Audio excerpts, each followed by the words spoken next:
apa tu? Upai.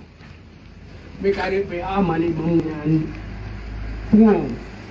So pegang Abdul Rahman kene. Pen atau pegang. Buku Abdul Rahman kene. Doktor ini lupa. Muzakir mana Papua.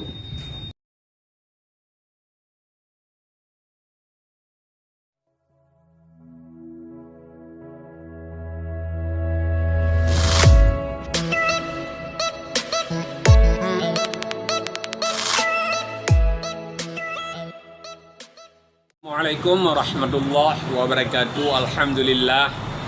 Mandum puja tapua kepada Allah, salawat dan salam ke Rasulullah Nabi kita Muhammad sallallahu alaihi wasallam.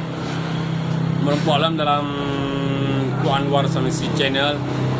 Sederam tuah di bawahnya kita yang tanya bahas penutup apa karya yang beredar ba Facebook, iaitu pemilu kalinya Partai Aceh Taputalu.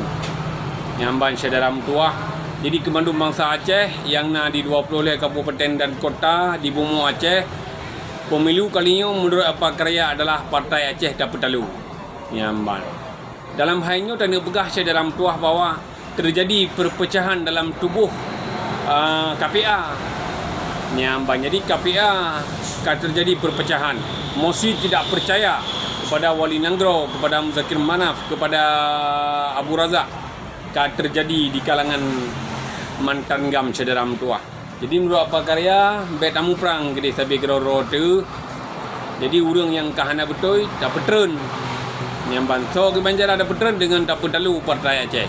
Dan pi Partai Aceh hana program sapu pi di Aceh. Selama damainya hana program sapu pi Partai Aceh di Aceh. Nyamban. Bahkan awaknya anggaran hai disimike untuk di pemaju Aceh hana cederam tuah. Baru-barunya PJKA gaya ini cancel, tapi kaji bedah mendum raya Aceh sehingga hanya jadi di cancel. Nyamban cedera mentua. Jadi betul lagi apa karya pegah.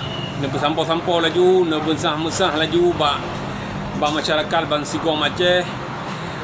Pemilu kalinya menyena jadi insya-Allah ba 2020 put Partai Aceh dapat talu. Tak gidam dalam tanah dia lang pegah le apa karya. Cukup beragawat. Nyamban cedera mentua.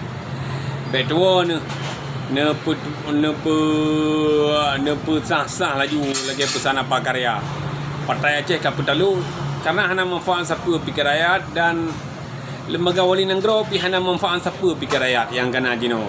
Lembaga Wali Nanggro dah depa lagi kita bawa anggaran cukup jai ba lembaga Wali Nanggro, tetapi lembaga Wali Nanggro-nya hana manfaat siapa pikir rakyat.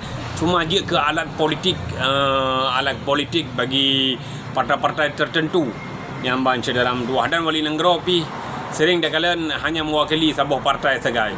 Hamatih dia pegang jejak pendapat bahawa yang Ban Sigom Aceh bahawa daerah-daerah yang hana perle Wali Nanggro cederam tuah, termasuk dari daerah pantai barat selatan jadi hana mewakili yang Wali Nanggro cederam tuah. Jadi lembaga Wali Nanggro pi sebagai jet bagah dibubarkan karena hana manfaat ke rakyat.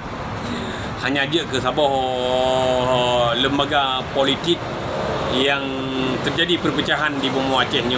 Sekian ono mentang menurut sesuai pesan apa keraya Partai Aceh ba pemilu ke adalah Taputalu. Bermegom telu sederam tuah. Jadi ono mentang sekian lo akhiri wabillahi taufiq wal hidayah. Assalamualaikum warahmatullahi wabarakatuh. Nya galak nak video nyo betul ne like, ne share, ne komen dan ne subscribe sederam tuah. Supaya lu lebih rajin dalam buat video. Sesuai dengan pesan apa karya Partai Aceh Taputalu cederam tuah 3 truk Taputalu nu sampau-sampau laju ban Sigom Aceh. Nyamban cederam tuah.